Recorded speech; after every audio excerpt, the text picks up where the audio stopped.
evening came, Jesus was reclining at the table with the 12. And while they were eating, he said, I tell you the truth, one of you will betray me. They were very sad and began to say to one another, surely not I, Lord. Jesus replied, the one who has dipped his hand into the bowl with me will betray me. The Son of Man will go just as it is written about him. But woe to that man who betrays the Son of Man. It would be better for him if he had not been born. Then Judas, the one who betrayed him, said, surely not I, Rabbi. Jesus answered, yes, it is you. Lord, have mercy.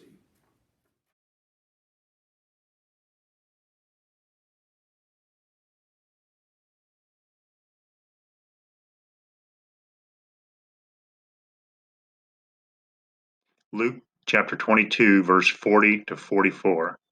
On reaching the place, he said to them, pray that I will not fall into temptation. He withdrew about a stone's throw beyond them, knelt down and prayed, Father, if you are willing, take this cup from me. Yet not my will, but yours be done. An angel from heaven appeared to him and strengthened him. And being in anguish, he prayed more earnestly, and his sweat was like drops of blood falling on the ground. Lord, have mercy.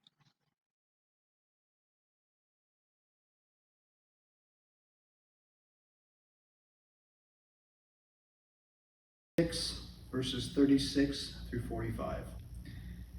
Then Jesus went with his disciples to a place called Gethsemane, and he said to them, sit here while I go over there and pray.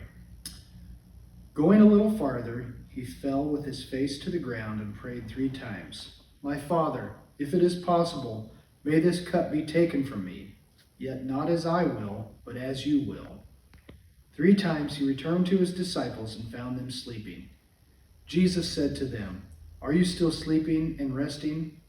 Look, the hour is near, and the Son of Man is betrayed into the hands of sinners.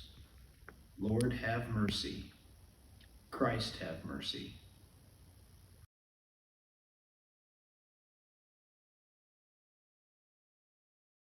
While he was still speaking, Judas, one of the 12, arrived. With him was a large crowd armed with swords and clubs, sent from the chief priests and the elders of the people. Now the betrayer had arranged a signal with them. The one I kiss is the man. Arrest him. Going at once to Jesus, Judas said, greetings, Rabbi, and kissed him. Jesus replied, friend, do what you came for. Then all the disciples deserted him and fled. Lord, have mercy.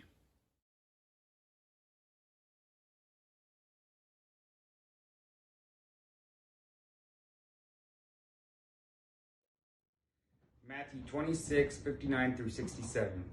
The chief priests and the whole teachers of the law were looking for false evidence against Jesus, so they could put him to death.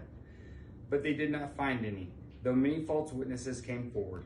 Then the high priest stood up and said to Jesus, are you not going to answer? What is this testimony that these men are bringing against you?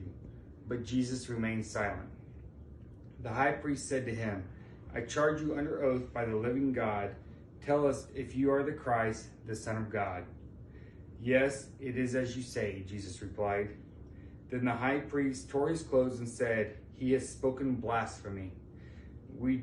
Why do we need any more witnesses? Look, now you have heard the blasphemy. What do you think? He is worthy of death, they answered. Then they spit in his face and struck him with their fists. Lord, have mercy.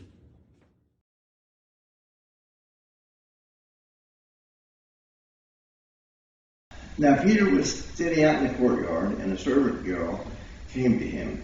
You also were with Jesus of Galilee, she said. But he denied it before them all. I don't know what you're talking about, he said. Then he went out to the gateway, where another girl saw him, and said to the people there, this fellow was with Jesus of Nazareth. He denied it again with an oath. I don't know the man. After a little while, those standing there went up to Peter and said, surely you are one of them, for your accent gives you away. Then he began to call down curses on himself, and he swore to them, I don't know the man. Immediately a rooster crowed. Then Peter remembered the word Jesus had spoken. Before the rooster crows, you will disown me 3 times. And he went out outside and wept bitterly. Lord, have mercy.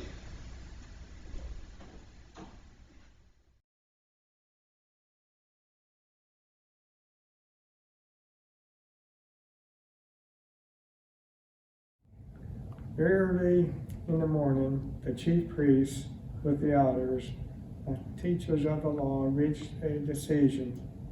They bound Jesus, led him away, and handed him over to Pilate. The crowd came up and asked Pilate to do for them what he usually did. "What shall I do, then, with the one you call the King of the Jews?" Pilate asked them. "Crucify him," they shouted. "Why? What crime has he committed?" asked Pilate. But they shouted all the louder, "Crucify him!" Wanting to satisfy the crowd, Pilate released Barabbas to them. He had Jesus flogged and handed him over to be crucified. The soldiers led Jesus away into the palace and called together the whole company of soldiers. They put a purple robe on him, then twisted together a crown of thorns and set it on him. And they began to call out to him, "Hail, King of the Jews!" Again and again they struck him on the head with a staff and spit on him. Falling on their knees, they paid homage to him. And when they had mocked him, they took off the purple robe and put his own clothes on him. Then they led him out to crucify him. Lord, have mercy.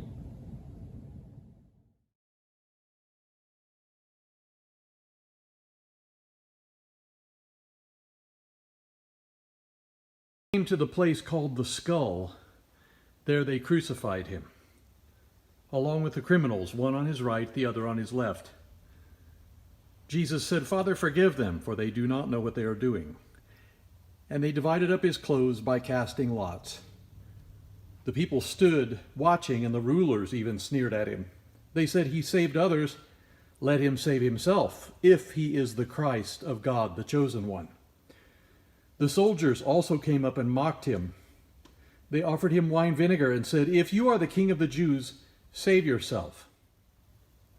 There was a written notice above him which read, "This is the King of the Jews." One of the criminals who hung there hurled insults at him. "Aren't you the Christ?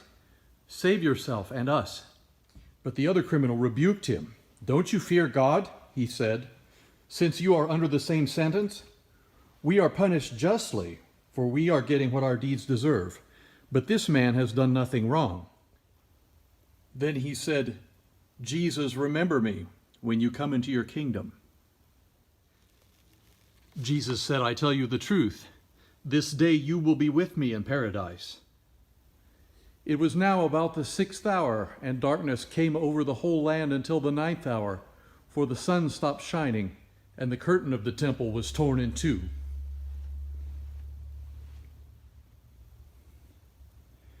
Jesus called out with a loud voice, "Father, into your hands I commit my spirit."